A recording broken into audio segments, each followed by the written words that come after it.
Na terça-feira à tarde eu preguei no culto aqui nesse mesmo templo e eu pregava suando.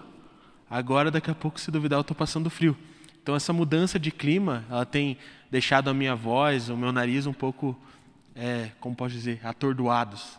Então ele não sabe o que pensar, não sabe o que fazer. Então, se a minha voz acabar, fiquem tranquilos que a gente dá algum jeito, beleza? Mas a rinite também me impediu de pregar a mensagem, acho que faz umas 2 semanas, no culto de domingo à noite. Porque eu estava totalmente sem voz no sábado à tarde, ia conversando com a pastora Priscila. Eu decidi que era melhor que ela pregasse ou que outra pessoa pregasse, porque eu simplesmente não ia conseguir falar. E como eu tinha já preparado a mensagem, estava com a mensagem na mão, a minha ideia para o culto dessa noite era falar sobre aquilo que eu tinha preparado para aquele domingo. E eu estava pronto para falar sobre santidade, eu estava pronto para falar sobre como nós devemos nos portar, como a nossa vida deve ser perante o sacrifício que Jesus fez por nós. Só que eu tenho o costume de caminhar todo dia de manhã no São Lourenço. E hoje, enquanto eu estava caminhando, quando eu estava pisando nas folhas, porque devido à chuva de ontem só tinha folha no parque, eu comecei a pensar e meditar e comecei a ouvir alguns louvores e o Senhor colocou algo diferente no meu coração que eu acredito ser da parte dele. Então eu gostaria que vocês abrissem comigo lá em 1 Coríntios. 1 Coríntios, capítulo 1. Nós vamos ler do 25 ao 31.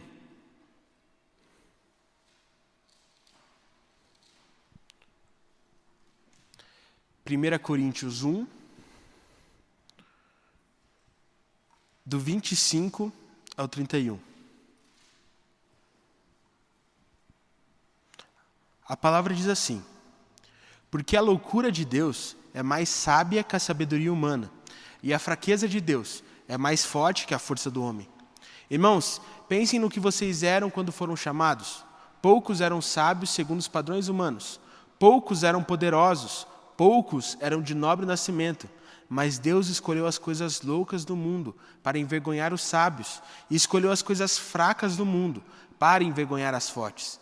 Ele escolheu as coisas insignificantes do mundo, as desprezadas e as que nada são, para reduzir a nada as que são, para que ninguém se vanglorie diante dele.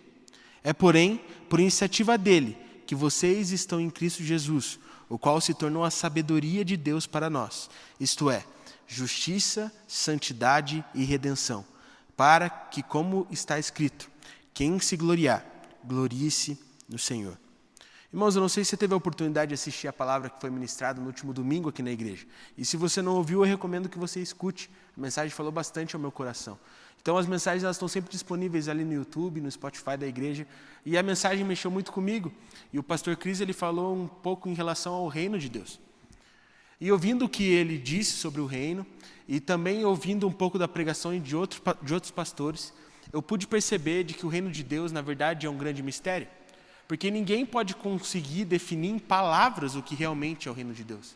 Não tem como se dar uma definição de o que é o reino de Deus. Porque ninguém consegue definir.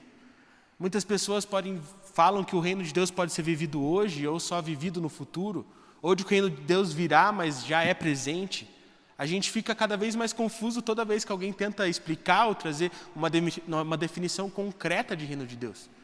Mas para mim, o conceito que Cristo trouxe sobre o reino de Deus é muito verdade. De que o reino de Deus é um mundo que brota dentro do mundo. Sabe, o reino de Deus está à nossa disposição. O reino de Deus é palpável a nós, para aqueles que creem em Jesus. E tudo que nós precisamos fazer para viver o reino de Deus aqui na terra, é escolher viver como Jesus viveu. Só que acontece que para nós é muito difícil viver como Jesus viveu. Nosso coração é muito egoísta, nosso coração é muito teimoso, o nosso coração é muito orgulhoso. Mas nós temos 2 coisas que nos atrapalham a viver o reino de Deus, ou seja, viver como Jesus viveu aqui na terra. E essas 2 coisas são, primeiro, a nossa natureza. A nossa natureza, desde o princípio, é uma natureza que quer ser o próprio Deus dela mesma, de que quer ser o Senhor dela mesma. E esse sempre foi o problema do homem. Muitas pessoas dizem que o pecado é uma ação, mas na verdade o pecado não é apenas uma ação. O pecado é uma natureza. O pecado está dentro de nós, está na nossa carne, desde o momento em que nós nascemos. Irmãos, não sei vocês, mas nunca ninguém precisou me ensinar a mentir. Só que quando eu tive que contar uma mentira para me safar de uma surra que a minha mãe ou meu pai iam me dar, eu fui lá e menti. Ninguém precisou me ensinar a mentir. Ninguém precisou me ensinar a fazer esse pecado, cometer esse pecado. Já estava dentro de mim. Irmãos, a nossa natureza, ela nos impede de viver aquilo que Jesus viveu e nos impede de viver da forma como Ele viveu. É por isso que o único jeito de vencer a nossa natureza é morrendo. O único jeito de vencer a nossa natureza é vivendo uma vida nova, vivendo a vida que Cristo propôs a nós. Mas não é apenas a nossa natureza que nos limita, que não nos deixa viver como Jesus viveu. A estrutura em que nós vivemos também não permite com que a gente viva a vida que o Senhor destinou para nós de maneira natural, ou de maneira simples, ou de maneira fácil. Nosso mundo está cada vez pior. As coisas estão acontecendo cada vez de maneira mais horrível. Parece que a injustiça é cada vez mais frequente. Parece que cada vez existem mais pessoas morando nas ruas. Parece que cada vez tem mais fome, mais problemas, mais misérias. E é incrível a gente perceber de que parece que a nossa estrutura faz com que a gente beneficie sempre o eu e nunca pense no nós. Faz com que a gente pense na nossa vida, mas sem olhar para a vida do indivíduo que está do nosso lado. O importante é se amar, se fazer bem, e se faz bem para o outro, tanto faz. Não importa. A estrutura que nós vivemos hoje é uma estrutura onde é normal tirar vantagem. Onde é normal trapacear um pouquinho, onde é normal colar numa prova, onde é normal fazer alguma coisa ilícita para se safar de alguma punição, de alguma multa. É simplesmente normal. E no mundo em que vivemos hoje, na estrutura em que vivemos hoje, viver a vida nova em Cristo é uma loucura. É incrível a gente perceber, irmãos, que cada vez é mais difícil a gente encontrar amigos cristãos. Hoje, quando as pessoas entram na faculdade, são poucos cristãos que elas conhecem. Hoje, quando as pessoas vão para um novo emprego, são poucos cristãos que elas conhecem, que estão lá dentro. Sabe, irmãos, mais difícil ainda do que encontrar pessoas que frequentam uma igreja é encontrar pessoas que se parecem com Cristo. Mais difícil ainda é encontrar pessoas que morreram para elas mesmas, para viverem por Cristo e para viverem como Ele viveu. É extremamente difícil de encontrar, porque a nossa estrutura e a nossa natureza não nos deixam fazer isso. Mas nós não devemos nos concentrar apenas nessas coisas. Nós devemos nos concentrar em Cristo e saber de que Ele já nos libertou disso. E um grande exemplo para mim dos personagens bíblicos é a história de Abraão. Porque sabe, irmãos, Abraão ele viveu a loucura. Porque Abraão ele largou tudo que ele tinha. Abraão tinha os bois dele, Abraão tinha a casa dele, Abraão tinha as terras dele, Abraão tinha tudo sob controle. Abraão tinha tudo nas mãos. Abraão era bem visto pelos vizinhos. Ele tinha um nome a zelar. Só que ele começou a buscar a Deus e começou a ouvir a voz de Deus e ele percebeu que Deus pedia para que ele largasse tudo. Para que ele largasse a terra, para que ele largasse os bois e seguisse para uma terra prometida. Só que Deus não passou o endereço para ele colocar no Waze. Deus não passou as coisas de um jeito fácil. Deus simplesmente falou: Abraão, você crê em mim? Você acredita em mim? Você realmente acredita que eu tenho um plano para você? Você realmente acredita que a minha vontade é melhor que a sua vontade? Então me siga no escuro, largue tudo, se entregue. Abraão creu no plano que o Senhor havia colocado no coração dele.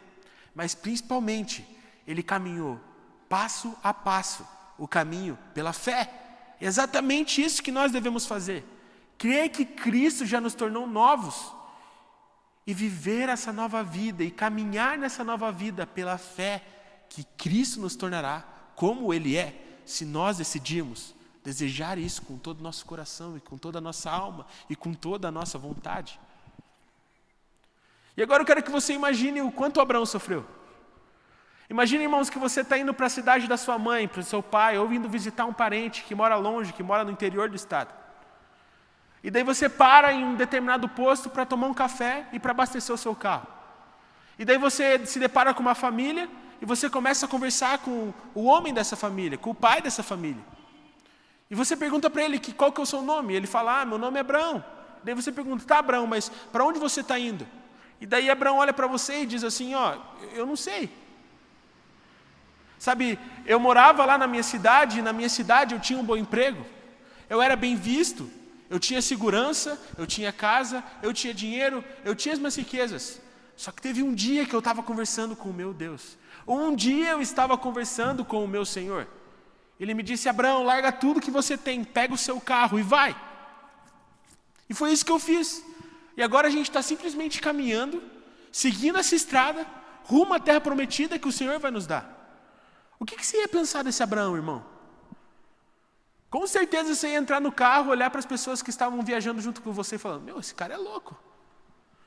Como que ele larga tudo que ele tinha, pega o carro dele e vai embora? Ele nem sabe para onde ele está indo. Imagina o tanto de pedágio que esse homem já pagou.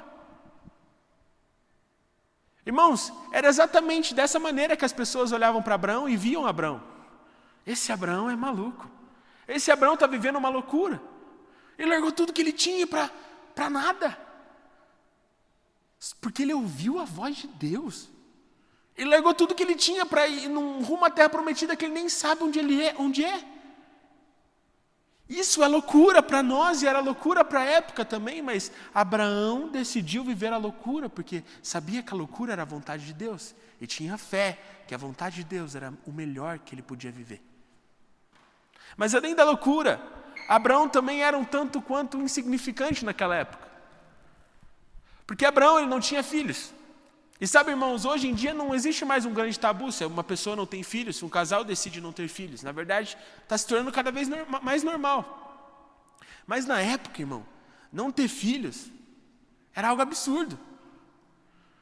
A mulher que não tinha filhos era mal vista pelas outras pessoas, mal falada pelas outras pessoas. E o homem que não tinha filhos também era mal visto e mal falado pelas outras pessoas, como pode? Olha como Abraão já está velho e ele não tem um mísero filho. Mas sabe qual foi o sonho que o Senhor brotou no coração de Abraão? De que ele seria um pai de nações. E de que ele teria muitos filhos. E de que a descendência dele seria muito importante. E de que a descendência dele seria o povo de Deus. E eu imagino Abraão contando essas histórias para as pessoas. E falando assim, pessoal, eu larguei tudo porque eu acredito que o Senhor tem uma terra prometida para mim. E quando ele falava isso, todo mundo já falava, ele é doido. Ele é maluco. Só que daí Abraão continuava a falar e dizia assim, sabe o que mais? O meu Deus disse que eu serei um pai de nações. De que eu terei muitos filhos, de que meus descendentes serão o próprio povo dele. E daí as pessoas falavam, Abraão, se toca, cara. Você já está velhinho, você já está de cabelo branco. Você não está conseguindo nem andar direito. E você está falando que você vai ter um filho agora? E que você vai ser pai de nações agora? Agora sim. Você é um louco. Você tinha muitas coisas, você tinha muitas posses, mas agora que você largou tudo e vive de uma promessa que vai demorar tanto para chegar, uma promessa que ninguém acredita, você se tornou também um insignificante. E eu imagino que essas palavras, as coisas que as pessoas falavam para Abraão foram penetrando o coração dele. E a Bíblia diz que em certo momento Abraão teve um encontro com Deus em uma cabana, ou em um lugar de repouso. E quando Abraão tem um encontro com Deus nesse lugar de repouso, ele começa a liberar aquilo que está no coração dele. E ele fala, Senhor, tem muita gente falando que eu estou vivendo uma loucura. E tem muita gente falando que a promessa que o Senhor me fez não vai se concretizar. Tem muita gente falando para mim de que eu sou louco, e tem muita gente falando para mim que eu sou insignificante. Sabe por quê? Porque eu estou velho e eu não tenho nenhum filho. Quem vai herdar tudo que eu tenho? Quem que vai continuar a colocar o meu nome? Quem que vai continuar construindo a história da minha família? Eu não tenho. E você está falando que eu vou ser pai de nações? Só que naquele momento o Senhor começa a tocar o coração de Abraão. E acalmar o coração de Abraão. E dizer, Abraão, o que eu tenho para você é muito maior do que você imagina. Sabe, Abraão, a sua força não é nada que você possa fazer. A sua força é o seu Deus. A sua força sou eu. Então pare de ouvir as pessoas. Pare de dar ouvido para as dúvidas. E passe a olhar diretamente para mim. Porque eu sou a sua força. Eu sou tudo que você tem agora. E se você confiar em mim, se você crer em mim e seguir a caminhada de fé, olha o que eu vou te dar. E nesse momento Deus convida Abraão a olhar para o céu. E quando Abraão olha para o céu, ele olha as estrelas. Eu não sei se você já teve a oportunidade de ver um céu estrelado, e eu realmente acredito que naquele dia o céu estava estrelado. Eu imagino Deus convidando Abraão a olhar para cima, e quando Abraão olha para cima, Deus começa a tocar o coração de Abraão e falando: Abraão, vocês estão vendo essas estrelas? Essas estrelas, incontáveis da maneira como elas são, assim serão os seus descendentes, incontáveis, e os seus descendentes serão o meu povo. Mas você precisa caminhar crendo nos meus planos, e crendo de que eu sou o seu Senhor.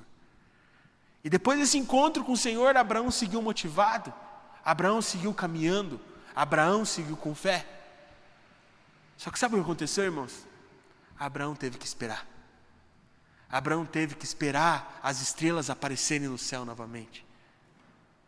Abraão teve que esperar que o Senhor cumprisse a promessa que ele tinha feito. Só que sabe, Abraão não aguentou muito esperar. E a mulher dele também não. E eles tiveram uma ideia, sabe, vamos fazer um descendente pela nossa própria força. Se deite com Agar, Abraão, e tenha um filho. E esse filho vai carregar a sua família, vai carregar o seu nome, e esses serão os seus descendentes. Só que sabe o que Abraão descobriu? É de que Ismael não era como Isaque. As obras nas nossas mãos não são como os frutos do Espírito. Existe uma grande diferença entre obras e frutos. Obras é aquilo que nós colocamos à mão. Ninguém consegue levantar uma casa sem trabalhar. Ninguém consegue levantar uma casa se não for com o esforço de mãos, de pessoas dispostas a construir aquela casa, edificar aquela casa e tornar ela pronta. Mas qual que é a diferença de uma obra para um fruto? Sabe, irmãos, eu nunca vi ninguém precisar trabalhar tanto para que uma árvore crescesse. Tudo que essa pessoa precisou fazer é simplesmente plantar uma semente. E quando ela planta aquela semente, aquela árvore cresce.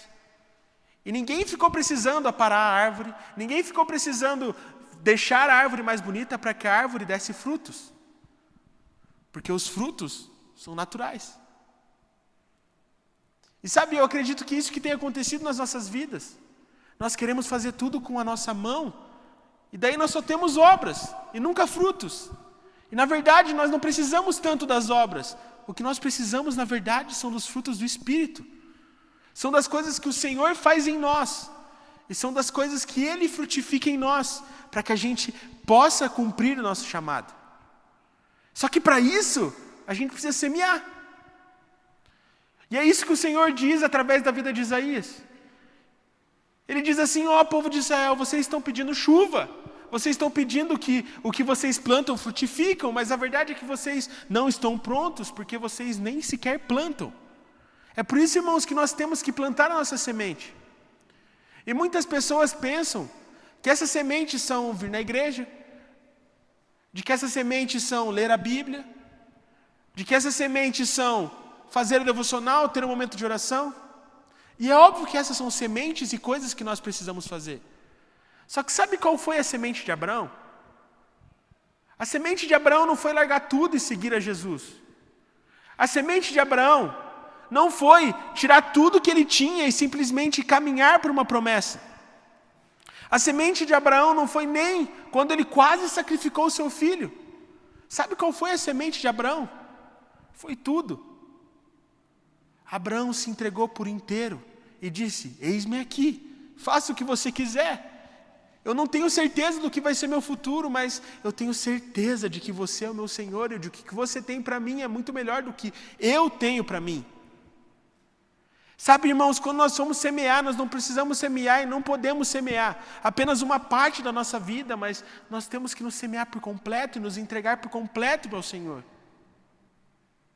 Entendendo de que Ele vai fazer, de que Ele vai cumprir, de que Ele vai fazer do jeito dele, e de que o jeito dele é muito melhor que o nosso.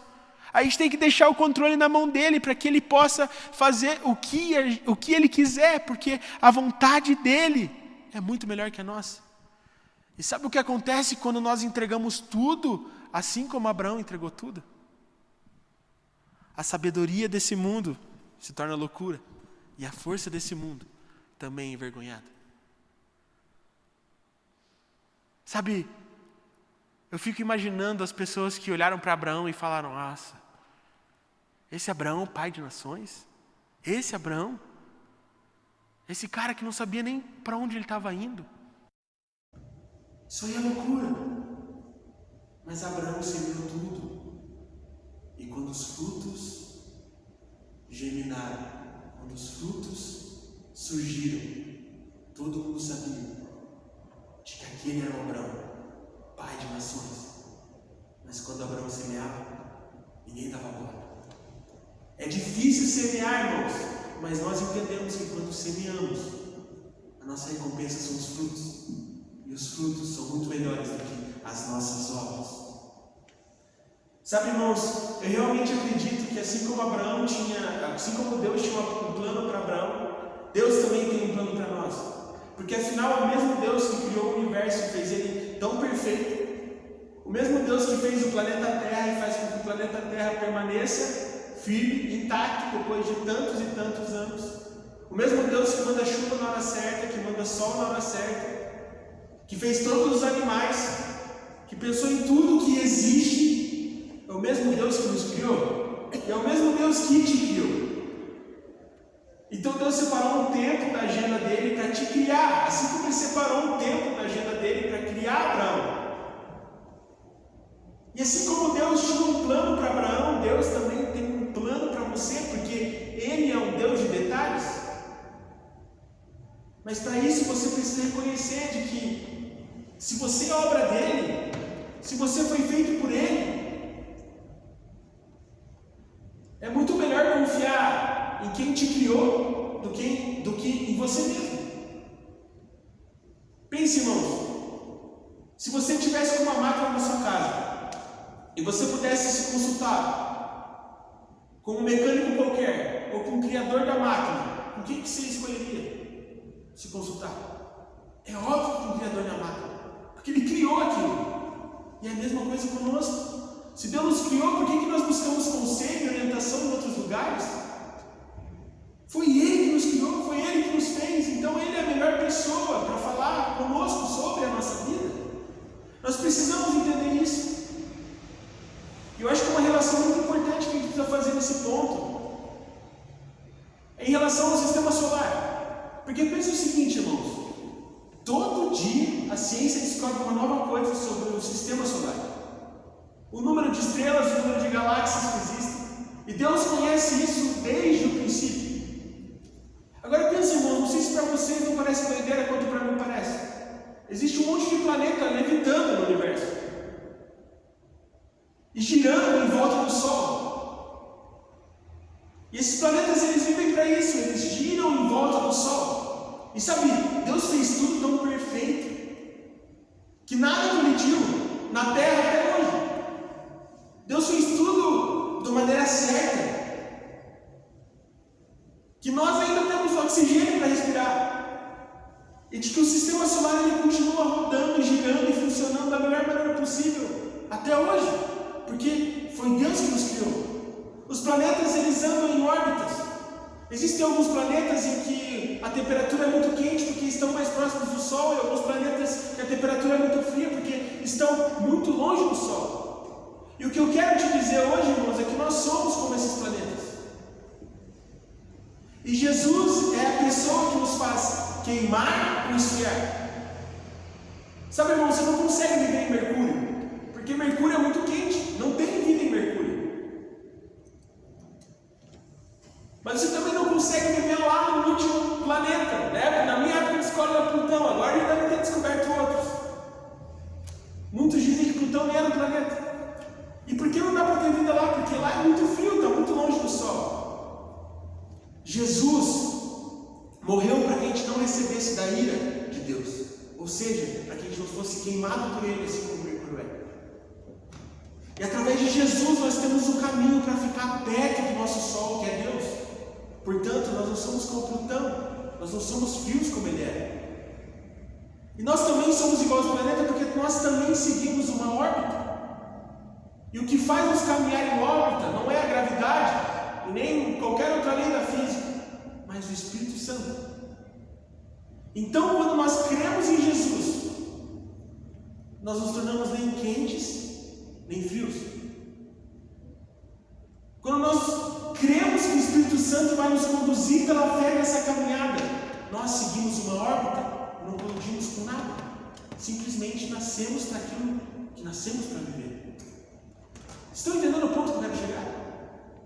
Irmãos, nós precisamos entender de que talvez Saturno seja um planeta muito bonito, um planeta com muitos satélites. Talvez Mercúrio também seja um país em que a cor é muito mais bonita do que o azul da Terra. Sabe qual é a diferença de Saturno para a Terra? Sabe qual é a diferença de Mercúrio para a Terra? É que aqui tem vida, em Saturno não. Sabe, irmãos, talvez as pessoas falem, não, mas o satélite de Saturno, não, mas a cor da Terra de Mercúrio, elas são muito boas. Mas sabe, elas não têm Cristo. Então elas são queimadas ou são frias demais. E elas não têm um espírito como nós temos e por isso elas não são conduzidas pela órbita, assim como o planeta é conduzido. É por isso que lá não tem vida e na Terra tem. Irmãos, quem não é conduzido pelo Espírito e quem não crê em Jesus pode ter muitas coisas, muitos bens, muitas posses, muito sucesso, mas não tem vida de verdade. Só na Terra tem vida. Só quem é guiado pelo Espírito, só quem crê em Jesus tem vida de verdade e pode desfrutar dessa vida. Nós precisamos entender de que o sol da nossa vida, de que o foco da nossa vida, de que o centro da nossa vida não são as circunstâncias, não são os bens materiais, não são a nossa carreira. O nosso centro, o nosso sol, aquilo pelo qual vivemos, aquilo que nos mantém vivos, aquilo que nos mantém aquecidos, aquilo que nos mantém com vida de verdade, é Cristo Jesus, é o nosso Senhor. É por isso que a nossa vida simplesmente deve ser olhar para o nosso sol e ser guiado pelo Espírito. Mas sabe, irmãos, viver essa vida não é simples, porque como eu falei no início da mensagem, a nossa estrutura não nos deixa viver isso de maneira simples. Afinal, isso é loucura para o mundo. E sabe, irmãos, não vai ser fácil, porque cada vez vai ter mais tentação, cada vez vai ter mais tribulação, cada vez vai ter mais dificuldade, cada vez vai ser mais difícil. Só que o que eu quero dizer para você é que não vai ser difícil só para a gente. Foi difícil para todo mundo. Foi difícil para Abraão e foi difícil para Elias também. Sabe, irmãos, quando eu li a história de Elias, eu fiquei apaixonado pela história de Elias. Só que, sabe, não foi nem um pouco fácil ser como Elias foi. Porque Elias chega para o pessoal do povo dele e diz assim, ó, pelas suas iniquidades vocês vão ficar 3 anos sem chuva. E o povo realmente ficou sem chuva e Elias foi morar numa caverna. E quando Elias foi morar numa caverna, o próprio Senhor alimentava ele, trazendo comida através dos corvos. Agora que você imagine, irmãos, como foi sobrenatural Elias experimentar daquilo. Não deve ter sido muito bom ele receber alimento do Senhor através de corvos? Foi muito bom. Agora imagine, irmão, você ficar 3 anos comendo a comida que o corvo te oferece. No início, Elias devia adorar.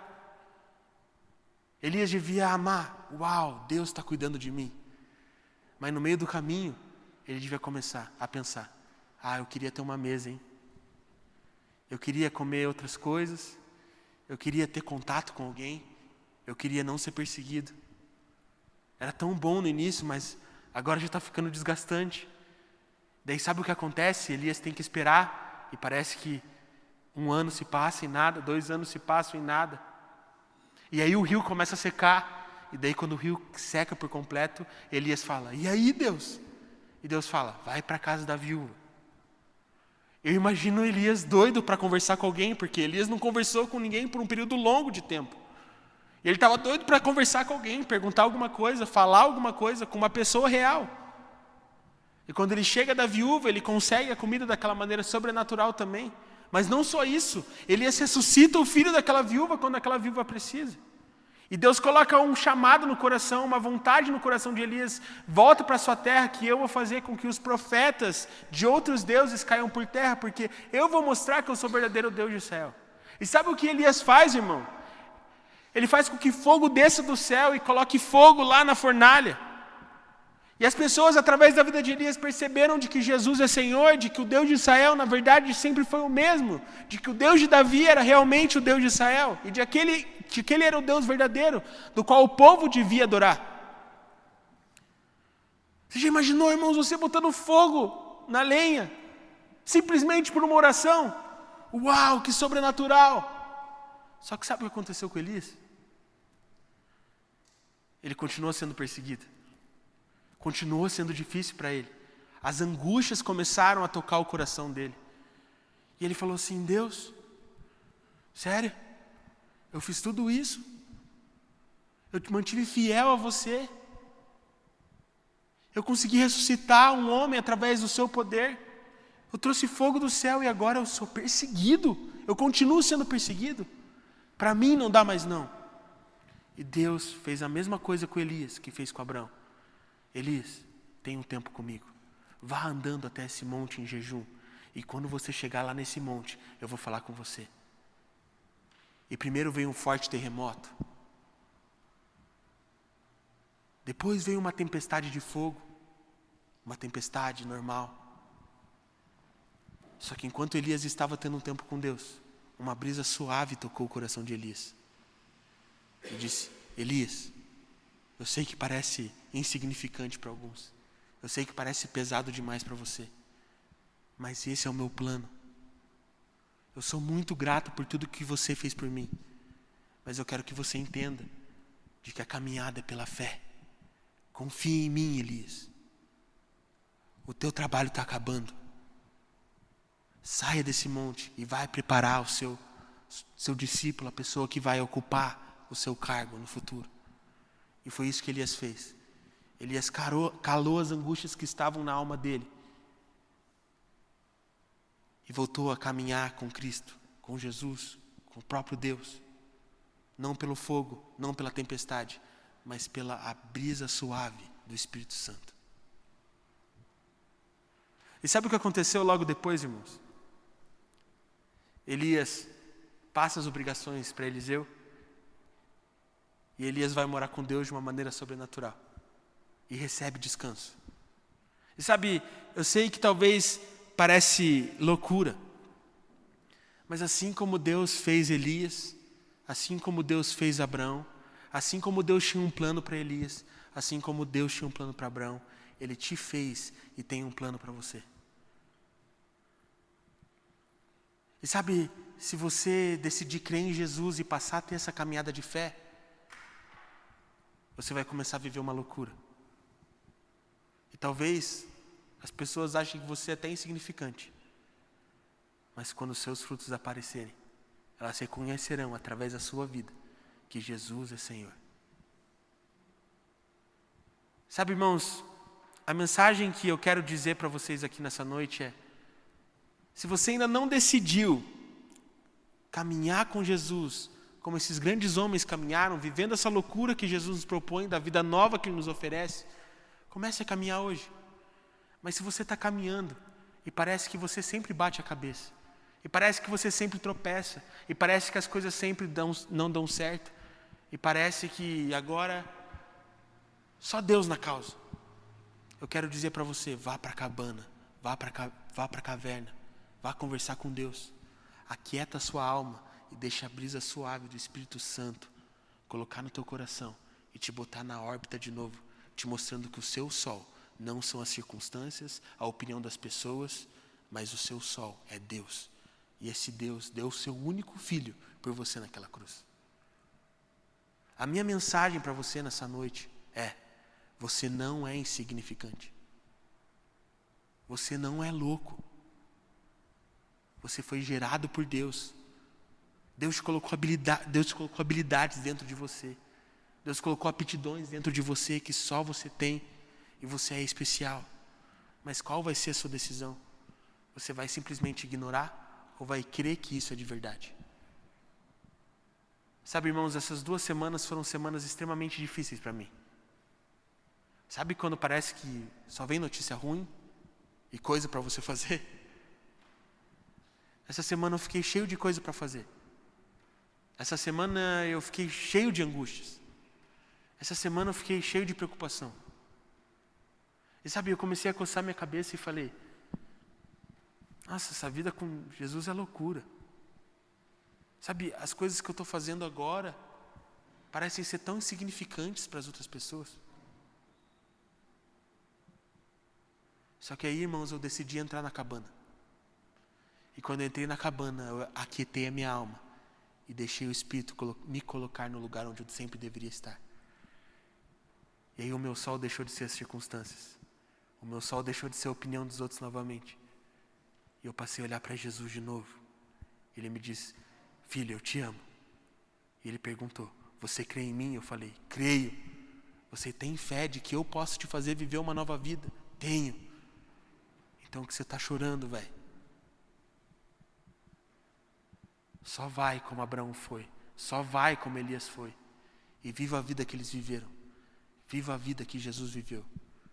Porque a vontade dele é muito melhor do que a nossa. Sabe, irmãos, que você saia daqui ciente de que não importa o que você esteja passando, não importa as dificuldades que você está enfrentando, Deus tem um plano. E o plano dele não falha. Porque a terra está girando do mesmo jeito há bilhões de anos. E se o Deus que criou o universo te criou, Ele também te criou sem falhas. Ele também te criou sem erros. Ele te criou com um propósito. E quando você vive esse propósito, você vive a vida que Cristo viveu e se torna tão satisfeito quanto Ele era. Mas qual tem sido a sua resposta? O que você tem semeado? Será que você tem semeado só 5%? 10%? 20%? Sabe, irmão, está na hora de você parar de semear só um pouquinho, passar a semear tudo. Porque só quando você semeia tudo é que vem os frutos.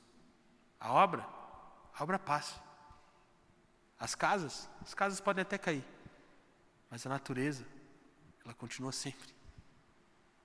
Toda vez que tem terremoto, os prédios caem, as casas caem, todas as edificações construídas por homens caem. Mas a natureza, irmão, ela continua de pé. Não queira construir uma vida pautada em obras. Construa uma vida pautada em frutos. E seja como Jesus era, para viver do jeito que Ele viveu. Amém? Irmãos, feche o seu olho, eu gostaria de orar por vocês. Eu não sei qual foi a sua decisão, se você decidiu caminhar com Cristo ou se você decidiu que você precisa entrar na cabana. Mas eu quero dizer para você, irmãos, de que você não é insignificante. E de que eu sei que talvez na sua cabeça possa parecer loucura, ou talvez existem muitas coisas que você queria uma resposta do Senhor. Mas o que eu quero dizer, irmãos, é que tudo que você precisa fazer agora é parar de olhar para as circunstâncias, parar de olhar para o que os outros estão pensando e olhar para o seu sol, que é Jesus. E sabe, quando você olha para o seu sol, acontece a mesma coisa que aconteceu com Abraão. Ele vai te tirar da cabana e te mostrar as estrelas, o plano que Ele tem para você. Só que a única coisa que você precisa fazer é desejar. A única coisa que você precisa fazer é escolher o reino de Deus em vez do reino desse mundo. E quando você faz isso, você tomou a melhor decisão da sua vida. Enquanto eu faço a minha oração, que você faça a sua também. Senhor Deus Pai, muito obrigado, Senhor. Muito obrigado pelo Senhor ter dado o seu único filho por nós naquela cruz. Sabe, muito obrigado pelo Senhor ter nos amado tanto, sabe, Jesus. Muito obrigado por você ter aberto um caminho, Pai. Muito obrigado pelo seu Santo Espírito que nos conduz, sabe, Pai. Nós chamamos por isso, Pai. Nós chamamos por tudo que o Senhor fez e ainda faz conosco. Mas sabe, Senhor, a vida tem sido difícil nesse mundo, a vida tem sido difícil nessa terra. Tem sido difícil a gente viver aqui com as angústias, com os problemas, com as dificuldades, Pai. Mas o que eu te peço por mim e pelos meus irmãos que estão aqui nessa noite, sabe, Senhor, nos ajuda a aquietar a nossa alma, Pai. Para que a gente consiga ouvir a brisa suave do Espírito, que o Espírito nos oriente, para que a gente viva a vida que o Espírito nos propõe, Pai.